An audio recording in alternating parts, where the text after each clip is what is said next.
बुलाया भूपेंद्र जी को, पार्टी का कार्यकर्ता है। आज का भूपेंद्र जी का प्रोग्राम था पदयात्रा, और वो हरियाणा मांगे हिसाब, उसकी पदयात्रा में हम कांग्रेस के कार्यकर्ता और हमारे समाज के बारे में बंदे मैं वो आए और हमारा ये शहीद जो लोग हैं शहीद मारते और अपने पेट्रोल पंप से आगे जाके समाप्त हो गई, लेकिन वाल्मीकि भगवान के मंदिर में दीपेंद्र चौधरी उठा ने मत्था टेका। हमारे गुरु जी के कृपा से सारा वाल्मीकि समाज तहे दिल से उनका धन्यवाद करता है, और भगवान वाल्मीकि कृपा से और वाल्मीकि समाज के आशीर्वाद से मेरी यहाँ से दावेदारी है। और अगर कांग्रेस पार्टी मुझे टिकट देगी तो यहाँ से जीत के कांग्रेस की घोड़ी में हर प्रकार की सेवा करते आ रहे हैं। हम तो वाल्मीकि समाज पैदा ही सेवा के लिए हुआ है, हमारा काम ही जीवन ही सेवा करना है लोगों का, और हम बन के भी सेवा करेंगे और बिना बने भी सेवा कर रहे हैं। हम सबसे पहले इस पटौदी को जिला बनाने का काम करेंगे और इस मंदिर का जीवनकरण और बहुत सुंदर भव्य मंदिर बनाने का काम करेंगे।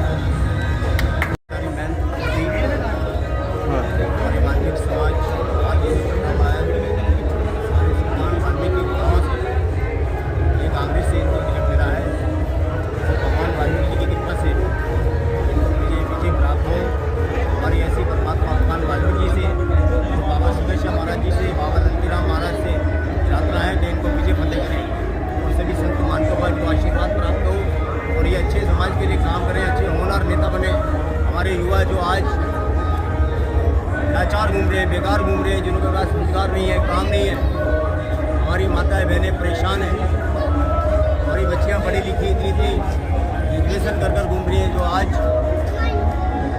उनके लिए कोई रोजगार नहीं है, सुनाई नहीं है, कोई नौकरी नहीं है। तो इसलिए हम तो ये चाहते हैं हमारे होनहार नेता ये बने और समाज का सुधार करें, वाल्मीकि समाज का सुधार करें।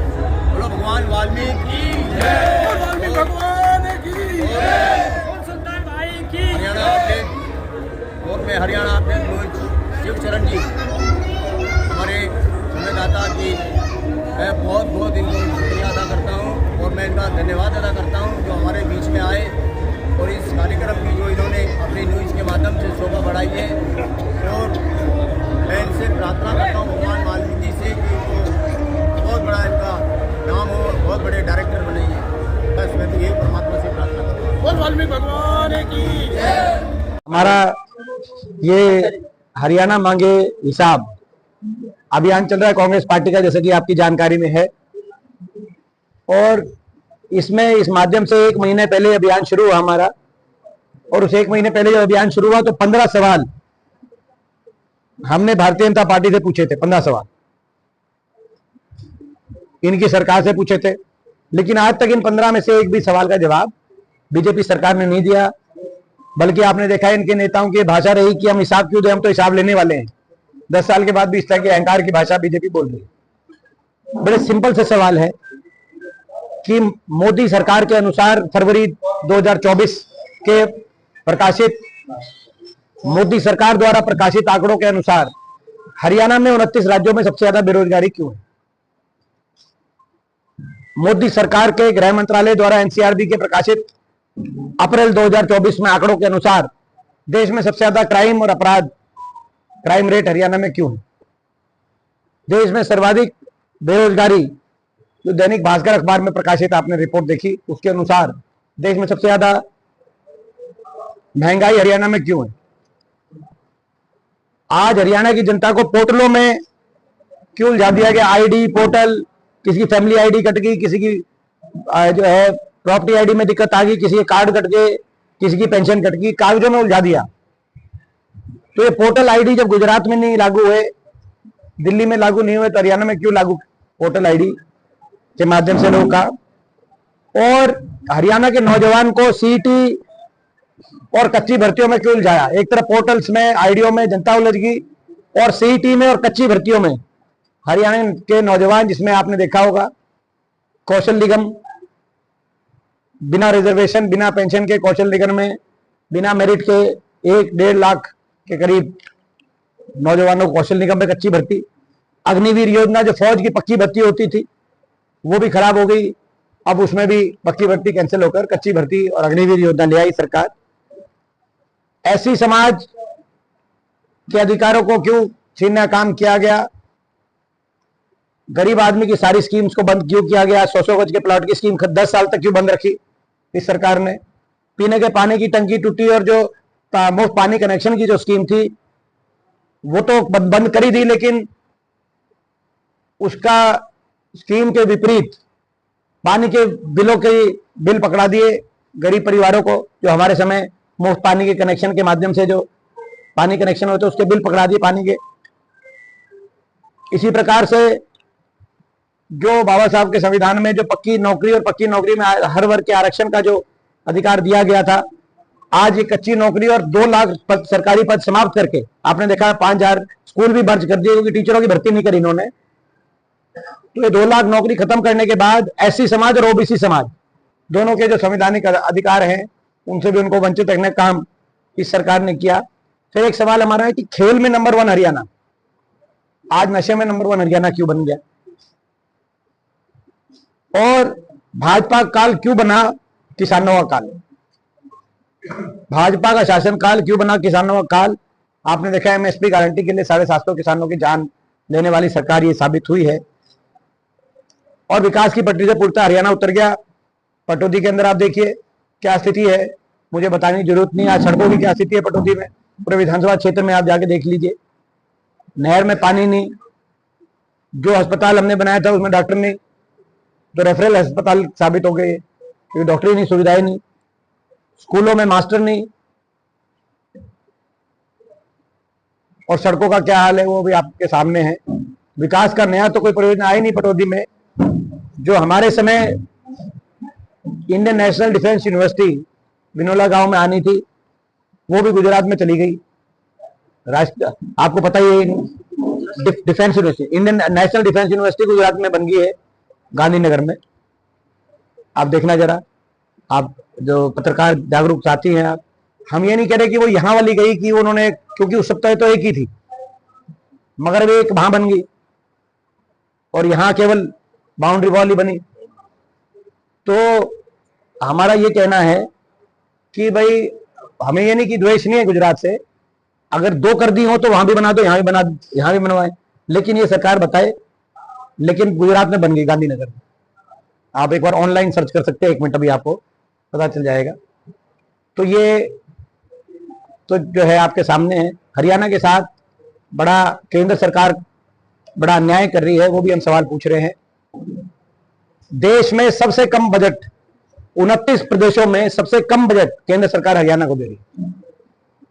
जीएसटी की टोटल कलेक्शन केंद्र सरकार की में से 7% हरियाणा का योगदान है, यानी कि आप अंदाजा लगा सकते हैं। और हरियाणा को केंद्र सरकार की जो बजट की राशि है मिलने वाली, जो प्रदेशों में वितरित की जाती है, उसमें से हरियाणा को मात्र 1% हरियाणा का हिस्सा मिल रहा है। 7 रुपए केंद्र सरकार हरियाणा से ले रही है और 1 रुपया हरियाणा को वापस दे रही है।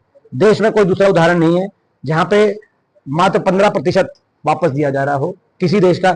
ज्यादातर प्रदेशों में केंद्र सरकार ज्यादा दे रही है। 8 प्रदेश हैं जहां जितना ले रही है उससे कम दे रही है, लेकिन वहां भी थोड़ा बहुत कम। जैसे पंजाब में 100 रुपए लेती है केंद्र सरकार तो 113 रुपए वापस दे रही है। राजस्थान में 100 रुपए लेती है तो 550 रुपए वापस दे रही है। हरियाणा में 100 रुपए लेके केंद्र सरकार 15 रुपए दे रही है बीजेपी के सेंट्रल गवर्नमेंट की सरकार। तो हरियाणा के अधिकारों को किस तरह से वंचित रखा जा रहा है। हरियाणा के अधिकारों से हरियाणा को आप अंदाजा लगाए। खेल बजट का दूसरा उदाहरण, खेल बजट में 2200 करोड़ खेलो इंडिया का जो पिछले साल का बजट था ओलंपिक की तैयारी में, तो जो 2200 करोड़ का जो ओलंपिक की तैयारी में जो बजट दिया गया पिछले साल का, उसमें से आपको पता है कि 2200 करोड़ में से गुजरात को 500 करोड़, यूपी को 400 करोड़ और हरियाणा को केवल 65 करोड़ मिले। तो हम नहीं कहते हम किसी और के से, अब 124 में से 24 खिलाड़ी हरियाणा के थे, जो 117 में से, सॉरी 117 में से जो ओलंपिक के खिलाड़ी गए 24 हरियाणा के थे, गुजरात से 1 खिलाड़ी थे। मगर ये सोचना चाहिए कि कहीं ना कहीं न्याय संगत होता, देश के और मेडल आते, बजट ज्यादा मिलता। 6 में से 5 मेडल हरियाणा के खिलाड़ी लेके आए, 6 में से 5, मगर बजट मात्र 2% दिया खेल बजट में देश में। तो बड़ा अन्याय और हरियाणा के साथ, और हम हिसाब मांग रहे हैं इसीलिए कि भाई हरियाणा के साथ इतना अन्याय क्यों, हरियाणा ने इतना क्या बिगाड़ा है सेंट्रल गवर्नमेंट का कि देश में सबसे कम हरियाणा की सुनवाई हो रही है। ये हमारे मुद्दे हैं, इनको लेकर अभियान हम कर रहे हैं। हरियाणा मांगे हिसाब, तो हम तो देने को तैयार हैं, तो हम तो देने को था, एक एक बात कहने को तैयार हैं, हम तो कह ही रहे हैं, वो भी हमने प्रकाशित कर दी और हमने तो प्रकाशित कर दी वो बात। हमारे समय 81 किलोमीटर मेट्रो बनी। प्रश्न ये उठता है कि एक खंबा भी मेट्रो का निर्माण हो सकता था, हम दूसरे खंबे पे नहीं जाते, हम एक खंबे से मान लेते, बीजेपी ने एक खंबा बना दिया। हमारे समय 4 बिजली के थर्मल कारखाने लगे, हम एक नई यूनिट का कारखाना लगता हम मान जाते। अदानी से समझौते में इन्होंने बिजली की दर तो बढ़ाई, जितने पहले समझौता था उसको चेंज करके दर तो बढ़ाई। अदानी वाला क्या मामला है वो तो आप बताओगे, आप लोग तो भेजते हैं खबर लेकिन लगती नहीं उनके खिलाफ। लेकिन मैं भाई मगर वो बताएं, हमारे समय हरियाणा में 250 किलोमीटर रेल की लाइन बिछी, रेवाड़ी से रोहतक की रेल की लाइन हो, जींद से सोनीपत की रेल की लाइन हो। हम नहीं कहते बुलेट ट्रेन, लेकिन 1 इंच से नई रेल की लाइन का फाउंडेशन रखा जा सकता था। हमारे समय 12 विश्वविद्यालय हरियाणा में, इंदिरा गांधी यूनिवर्सिटी मीरपुर में, सेंट्रल यूनिवर्सिटी महेंद्रगढ़ में, भगत फूल सिंह यूनिवर्सिटी मुरथल में, बाबा साहब भीमराव अम्बेडकर जी के नाम से बनने वाला अकेला विश्वविद्यालय देश में जो सोनीपत में राजीव गांधी एजुकेशन सिटी में बना। तो हमारे समय जो है 12 यूनिवर्सिटी और 6 मेडिकल कॉलेज, जिसमें मेवात में हसन खां मेवाती मेडिकल कॉलेज, फरीदाबाद में एएसआई मेडिकल कॉलेज, करनाल में कल्पना चावला मेडिकल कॉलेज सारे उस समय बने, और गोहाना में भगत फूल सिंह मेडिकल कॉलेज। तो इनकी सरकार में एक विश्वविद्यालय कोई बनाओ, वो आप बताएं भाई। हम तो ये कह रहे, तो हमने तो सारी चीज प्रकाशित। हमारे समय 4 लाख ऐसे समाज को 100 गज के प्लॉट देने का काम किया था, गरीब परिवारों को, बीपीएल परिवारों को, एससी समाज, ओबीसी समाज, बीपीएल परिवार छत्तीस बिरादरी के, जिसमें इनके समय एक भी किसी परिवार को कोई 50 गज का भी प्लॉट दिया गया हो 10 साल में, तो हम अपनी हार मानने को तैयार है। कहने का मतलब ये है कि हमारा ये भी डेटा आ चुका है। जवाब तो हमने देखो, आज 10 साल इनकी सरकार है, लेकिन 10 साल के बाद भी ये कांग्रेस से हिसाब मांग रहे हैं। और सुनो, हाँ, वो तो वो उसी टाइम के नहीं जो उस समय जो हमारे जो पोजीशन, अब वो पोजीशन अब देखे, सोनीपत में प्रोग्राम किया था, अब 10 साल के बाद इनको याद आई पोजीशन। अब देखिए देखो, एक और मैं बताता हूं, ये जो हमसे हिसाब मांग रहे हैं तो नैतिक रूप से ये मान चुके हैं कि ये विपक्ष में आ चुके हैं और हम सत्ता में आ चुके हैं, क्योंकि हिसाब तो सरकार से मांगा जाता है। तो ये भी हम कहना चाहते हैं, ये हिसाब दे ही नहीं रहे तो हमसे हिसाब मांग रहे हैं। अच्छा, दूसरी एक और मैं कहूंगा कि एक और पैमाना होता है। 10 साल की सरकार के बाद आपने देखा होगा ये घोषणा कर रहे हैं 500 रुपए गैस सिलेंडर की घोषणा आपने सुनी होगी, यहाँ तो है। हाँ, तो यानी कि 10 साल तक जो 1100 रुपए में सिलेंडर में जो हर गृहिणी को लुटा गया, यानी कि हमारी बात ठीक थी जो हुड्डा साहब ने कहा कि 500 रुपए में सिलेंडर देंगे, इनका ये कबूलनामा है कि इन्होंने काम नहीं किया 10 साल में जनता को जो है। तो अब जाके कह रहे हैं कि आखिरी 1 महीने में हम दे देंगे। 10 साल तक अगस्त 1 को कर रहे तो 1 ही महीने की बात रहेगी ना, तो आखिरी 1 महीने में देंगे। लेकिन वो भी अभी मिला नहीं है, एक परिवार को नहीं मिला अभी तक। मतलब जब सिलेंडर मिलेगा तब देखेंगे क्या देते हैं कि नहीं देते, क्योंकि ये कहते कुछ से करते नहीं है। लेकिन फिर भी अब 10 साल तक 1100 रुपए में सिलेंडर, सबकी जेब ढीली करने की तो पहले माफी मांगो, कि उसके बाद आप सोचो क्या देंगे। तो अब इनको घोषणा इसलिए करनी पड़ रही, काम किया नहीं, काम करा होता तो ये आज कहते कि ये काम, हमें अपने कामों के आधार पर लोगों से वोट मांगेंगे। अब ये कह रहे हैं कि हमें आखिरी 1 महीने में हम घोषणाओं के आधार पर वोट मांगेंगे, जनता इनकी सुनने वाली नहीं। दिखाई देती है, अलग-अलग स्वर दिखाई देते हैं, क्या लगता है आपको, आप इसको मैनेज कर पाएंगे? कांग्रेस में कोई गुटबाजी नहीं है, कांग्रेस एकजुटता है। कांग्रेस में अगर गुटबाजी की बात, भीतरघात की बात और आपसी जो है चुनाव के अंदर भीतरघात और गुटबाजी की बात कहीं है तो वो भाजपा के दफ्तर में एफआईआर कट रही है भीतरघात की। आप चेक करो, आप चेक करें बीजेपी वालों से, और बीजेपी गुटबाजी पे भी प्रकाश डाले। आप चेक करें कि धनखड़ साहब कौन से गुट में थे, उनको जो प्रदेश अध्यक्ष से हटाया गया। आप चेक करें राव साहब जो है वो क्यों कह रहे हैं कि बीजेपी वालों के कार्यकर्ताओं ने उनका साथ नहीं दिया।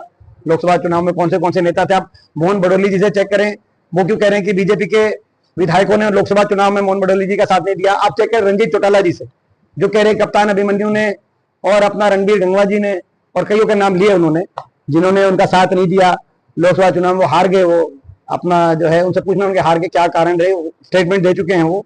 तो अगर भीतर राहत और गुटबाजी की कहीं एफआईआर कट रही है तो भाजपा के मुख्यालय पे कट रही है। आप लोग उसको थोड़ा सा, मतलब आप नहीं, आप तो दिखाते हो, आप तो खबर भेजते हो बीजेपी की, लेकिन जो है अब वो जो है मैंने जो है अपनी थोड़ी बहुत खबर, अब क्या एक सवाल इनका ये भी हो सकता है, ऐसे ही पूछ सकते हैं, कह रहे थे कि जिस तरह से आप हिसाब यात्रा चला रहे हैं, तमाम जो लहर कांग्रेस की लहर थी वो ज्वार भाटा में बदलते जा रही है, रोजाना लोग ज्वाइन कर रहे हैं, लेकिन सवाल ये बनता है और एक भ्रम की स्थिति भी है तमाम लोगों में। लोग कह रहे हैं कि जो लोग भी ज्वाइन कर रहे हैं उन्हें टिकट की हामी बढ़ी जा रही है, इसलिए ज्वाइन कर रहे हैं। कोई मैं कंप्लीट करूं सर, कोई छात्रियों की भीड़ है आपके यहाँ, उसको कैसे मैनेज करेंगे? क्योंकि तमाम लोग आ रहे हैं, वो सब टिकट मांग रहे हैं, क्या पैराशूटी को टिकट देंगे आप लोग या फिर उसका कोई अलग सर्वे ऐसी चीज है? अच्छा, तो पहली बात तो ये, धन्यवाद आपका। देखो, लोग वहीं ज्वाइन करते हैं जहाँ जो है जनभावना दिखाई देती है, और निश्चित तौर से कांग्रेस में काफी ज्वाइनिंग हुई है और चल रही है हर रोज। कल भी हमारी ज्वाइनिंग हुई थी, गुड़गांव के भी कई लोगों ने ज्वाइन किया था, मोहित ग्रोवर जी वगैरह कई लोग ज्वाइन हुए थे। तो लगातार ज्वाइनिंग जो शहर से, गुड़गांव शहर से मोहित ग्रोवर जी कल हो गए ना ज्वाइनिंग, तो कल हो गई उनकी ज्वाइनिंग, कई पार्षद भी थे, तो लगातार हमारी ज्वाइनिंग चल रही है। ये संकेत है कि जनभावना कांग्रेस के पक्ष में बन चुकी है। जहां तक टिकट वितरण की बात है, हमारी पार्टी की प्रक्रिया है, पार्टी के लिए समर्पित और जीतने की कैपेसिटी, ये दो महत्वपूर्ण क्राइटेरिया रहते हैं। जिताऊ कैंडिडेट्स को कांग्रेस पार्टी मैदान में उतारेगी और जो पार्टी के लिए समर्पित रहे हैं उनको भी तवज्जो देने का प्रयास किया जाएगा। तो ये, और मैं समझता हूं कि हमारी कांग्रेस पार्टी की स्टीयरिंग कमेटी होती है, फिर सीसी होती है, उनमें ब्रॉडली ये दो पैमाने होते हैं।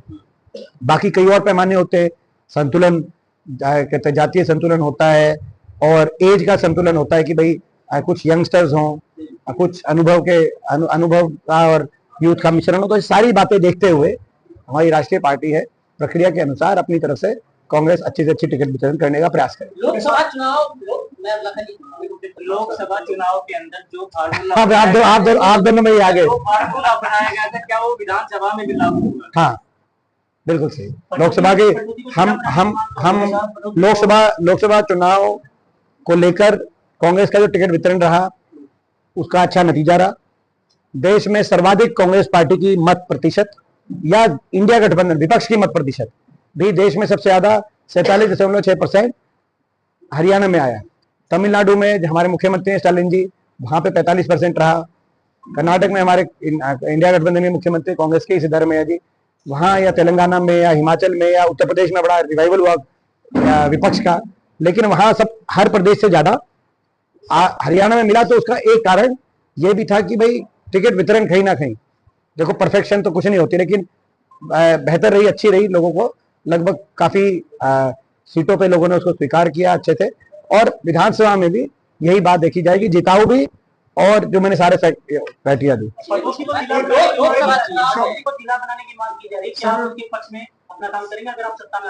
देखिए, जहां तक तो कांग्रेस सरकार आएगी तो क्या? देखिए जहां तक डिस्ट्रिक्ट्स की बात है, हमारे मैनिफेस्टो में एक पॉइंट हम लिख रहे हैं कि डिस्ट्रिक्ट रीऑर्गेनाइजेशन की आवश्यकता हरियाणा में, और जहां जहां से इंक्लूडिंग पटौदी, जहां जहां से ये मांग आ रही है उस मांग को समयबद्ध तरीके से कांग्रेस की सरकार बनेगी तो पहली तिमाही में कांग्रेस पार्टी इन बातों को एड्रेस करने के लिए हम कमेटी गठित करके और सभी लोगों से विचार लेकर इस पे आगे कार्रवाई करेंगे। बाकी कई जगह से भी ये मांगे आ रही हैं। हम किसी एक डिस्ट्रिक्ट का भी अपने घोषणा पत्र में अभी तक हमने, क्योंकि घोषणा पत्र का भी ड्राफ्ट तैयार हो रहा है, तो ये पॉइंट हमारे घोषणा पत्र में गीता भुक्कल जी, कल ये उनसे हमारी बातचीत हुई थी मैनिफेस्टो कमेटी की, तो ये एक बात तो हमने लिख दी है। उसमें जहां जहां से भी मांग आ रही है वो सारी पॉइंट्स हम इंक्लूड करेंगे। जहां तक पटौदी की बात है, एक चीज जरूर तय है कि आपने देखा होगा कि इन्होंने निगम बना दिया, माने सर चुनाव कराया नहीं, तो मैं समझता हूं कि जो कहीं ना कहीं रेवेन्यू का सोर्स बनाने का कोशिश करा गया ये इलाका, इस इलाके को रेवेन्यू का सोर्स बनाने का, विकास का हाँ, हमारे यहाँ नगर चुनाव नहीं हुआ, पटौदी में भी चुनाव नहीं हुआ, और मानेसर का भी मैं कह रहा हूं। तो ये मैं कह रहा हूं, ये तो पूरा क्षेत्र है। इसके साथ जो है, जैसे मैंने हरियाणा के कहा कि भाई हरियाणा से सेंटर में लिया जा रहा है, विकास नहीं किया जा रहा, 7 रुपए ले रही है और 1 रुपए दे रही है केंद्र सरकार हरियाणा को। ऐसे ही ये पूरा जो हमारा क्षेत्र है, इस क्षेत्र के साथ भी सरकार ने बड़ा भेदभाव किया है और निगम बना दिए। एडमिनिस्ट्रेटिवली डिस्ट्रिक्ट की बात तो ये आप इस बात को समझ सकते हैं कि वो तो कहीं ना कहीं उसने एक आर्गुमेंट ये है कि भाई वो डिस्ट्रिक्ट का सेक्टर होता है तो उसमें जन सुविधाओं की तरफ केंद्रित हो जाता है। निगम का तो केवल ये था कि भाई जो है रेवेन्यू सोर्स बनाने का काम किया। तो ये मांग आई है पटौदी की और ये मेरा क्षेत्र भी रहा है, मैं भी इससे काफी जुड़ा हुआ रहा हूं। तो कहते इस मांग को भी हम अपने घोषणा पत्र में सार्थक दृष्टि से सकारात्मक दृष्टि से इस मांग को भी घोषणा पत्र के कमेटी के सामने मैं भी पहुंचाऊंगा। सर आपने मेट्रो की बात की, मैं भी पहुंचाऊंगा घोषणा पत्र में से सकारात्मक दृष्टि से। मैं आपको एक लाइन दे रहा हूँ, ये इसमें इतनी आप लोकसभा चुनाव में कई सीटें हरियाणा में आप लोग यार ये आदिल लखा जी को कोई पूछने नहीं दे रहा यार। अच्छा आप कई आप सीट हारे हरियाणा में, जहां यह भी कारण सामने कम मार्जिन, कारण यह भी आया कि डिस्ट्रिक्ट लेवल पे आपकी कमेटी तो निश्चित तौर पे वो मैनेज हो जाता है। क्या विधानसभा चुनाव की बिना कमेटी का डिस्ट्रिक्ट लेवल के जो आपके अध्यक्ष है उपाध्यक्ष उसके बगैर ही लड़ेंगे आप लोग या उसको लेकर भी कुछ किया जाए? देखिए इस पे मंथन चल रहा है। कल भी हमारी स्ट्रेटेजी कमेटी की बैठक थी तो इस पे मंथन चल रहा है कि आपकी बात सही है कि कुछ ना कुछ मैनेजमेंट के लिए तो वो क्या शीर्ष नेतृत्व फैसला लेगा कि भाई अभी वो शीर्ष नेतृत्व इस बात पे फैसला लेगा। लेकिन बिना कमेटी के आप लोग तैयार है या रेडी टू फाइट? हम देखो कांग्रेस मजबूत है, कांग्रेस पूरी तरीके से आपने देखा होगा कि हम जीते भी हैं, बड़े बहुमत से जीते हैं कई सीटों पे। तो ऐसा नहीं है, कांग्रेस पार्टी का हमारा अपना संगठन है जो गांव-गांव घर-घर तक हमारा संगठन है। लेकिन हाँ थोड़ा सा मैनेजमेंट के लिए कुछ बेटर प्रयास किस तरह से किए जाए उस पर मंथन चल रहा है। वो आ रहा है। मेट्रो की डिमांड है, आपकी सरकार आए तो क्या हम कर सकते हैं? देखिए मेट्रो में विस्तार, मेट्रो है हाँ हाँ ये नहीं है, मानेसर तक नहीं बात कर रहे हैं, ये मानेसर की बात नहीं कर रहे लखा जी, ये विधानसभा की तो साहब कह गए थे मानेसर तक कटौती की बात। हाँ तो ऐसा है कि हरियाणा में मेट्रो कनेक्टिविटी को लेकर सबसे ज्यादा पोटेंशियल है। लखा जी ये बड़ा सीरियस, मैं आपको क्योंकि आप सीरियस सवाल होते हैं मैं सीरियस आपको जवाब देता हूं हमेशा। हमारी गवर्नमेंट में 81 किलोमीटर मेट्रो बनी, 4 शहर मेट्रो से जुड़े, गुड़गांव, फरीदाबाद, बहादुरगढ़ और फिर बल्लभगढ़, फरीदाबाद बल्लभगढ़, ओल्ड फरीदाबाद से बल्लभगढ़, 4 शहर मेट्रो से जुड़े। 10 साल में मेट्रो का जब हम कहते हैं खंबा भी नहीं बना, आरआरटीएस और ये सारी बातें चलती रही। आरआरटीएस भी हमारे समय सैद्धांतिक मंजूरी थी, Delhi Hisar via Rohtak, Delhi Alwar via Gurgaon, Delhi Panipat via Sonipat, ये सैद्धांतिक मंजूरी 3 आरआरटीएस की थी। आरआरटीएस मतलब रैपिड मेट्रो, रैपिड रेल। लेकिन 10 साल में आपने देखा होगा, एक मैं केवल ये राजनीति से ऊपर उठ के बात कर रहा हूं क्योंकि आप भी जो है राजनीति से ऊपर उठ के आपकी कलम चलती है रही है, कि आपने देखा कि इन 10 सालों में यूपी में तो मेट्रो जो है नोएडा से ग्रेटर नोएडा पहुंच गई। आरआरटीएस कॉरिडोर गाजियाबाद से यूपी में पहुंच गया मेरठ तक आरआरटीएस, वहां भी बीजेपी की सरकार हो सकती है। लेकिन हरियाणा में ऐसा क्या था कि 1 इंच भी ना मेट्रो ना रेल, क्या हरियाणा की सरकार को परवाह नहीं थी 10 साल? और सबसे कम बजट हरियाणा को मिल रहा है 29 प्रदेशों में सेंटर से। तो बड़े दुख की बात है, हरियाणा में वो पोटेंशियल है कि सबसे ज्यादा मेट्रो कनेक्टिविटी पूरे प्रदेश में हो सकती है। तो दिल्ली के 3 तरफ बसें हरियाणा में हो सकती है। हमारी सरकार का संकल्प है कि सबसे ज्यादा देश में किसी भी प्रदेश में मेट्रो कनेक्टिविटी होगी तो हरियाणा में होगी, ये हम इंश्योर करेंगे। कौन से रूट प्रायोरिटी पे लिए जाएंगे, कौन से, वो तो देखो वो तो एक आकलन का विषय है। मानेसर वाला जैसे उड़ा साहब कह चुके हैं कि भाई पहला प्रायोरिटी वो रहेगी क्योंकि वहां पे जो है बड़ा हमारा इंडस्ट्रियल सेंटर है। लेकिन मेट्रो कनेक्टिविटी को आगे हम विस्तार करेंगे और हरियाणा को देश में मेट्रो कनेक्टिविटी के मामले में नंबर 1 बनाएंगे। आज आपको अच्छा लाइन दिए लगा कि मेट्रो कनेक्टिविटी में देश में नंबर 1 बनेगा हरियाणा। ये एक आप लोग भी जो है ना, आपका क्या था?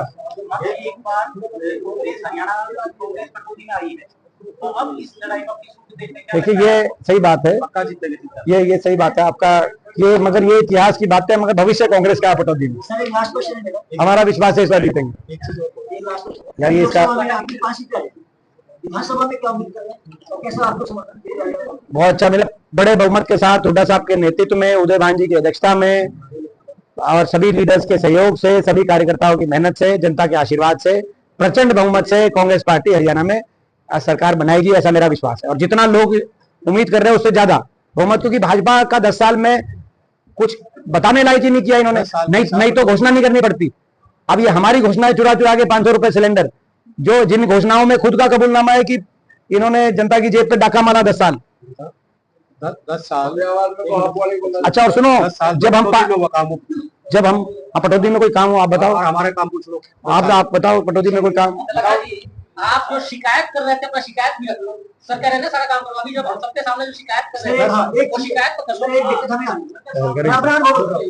पिछले 2 महीने में आपके लोग बदतमीजी करते हैं वीडियो वाले। 4 बार तो मेरे से बदतमीजी। कौन सा आपके कार्यक्रम होते हैं अभी जैसे एक बंदा बोला कि मीडिया वाले ये तो ऐसा और एक सुनो, ये बड़ी गंभीर विषय है, क्योंकि हम मीडिया को, हम लोग वो लोग नहीं है कि जो मीडिया को जो है अपना नियंत्रण करने के लिए मीडिया हाउसेस को खरीदने का काम करके और देश में गोदी मीडिया का एक हम तो निष्पक्ष मीडिया के बड़े पक्षधर लोग हैं। अगर किसी ने, मैं अलग से आपसे नाम लूंगा सार्वजनिक में, किसी को सुनो सैनी साहब, किसी व्यक्ति को मैं एम्बेरेस नहीं करना चाहता, लेकिन प्रेस कॉन्फ्रेंस के बाद मैं आपसे अलग से लूंगा और संज्ञान लेंगे इस बात का। एक बार तो स्पीच होती है कार्यक्रम में, आगे बैठाया मुझे उठा के भाई अलग से बात करके इसका सीरियस सुनो इसको बड़ा सीरियसली मैं लूंगा, इसको बड़ा सीरियसली लेंगे, संज्ञान लेंगे। आप एक बार अलग से बताओ कौन था हमारा कार्यकर्ता, क्या था वो? ये तो बता दो। लास्ट सवाल मैं ले लूं सर। जिस राज्यसभा सीट से आप लोकसभा पहुंचे हैं, उस सीट पर क्या कांग्रेस अपना पाएगी उसे? क्योंकि दोनों, ना बीजेपी के पास बहुमत है उस सीट के लिए, ना कांग्रेस के पास। क्या रणनीति?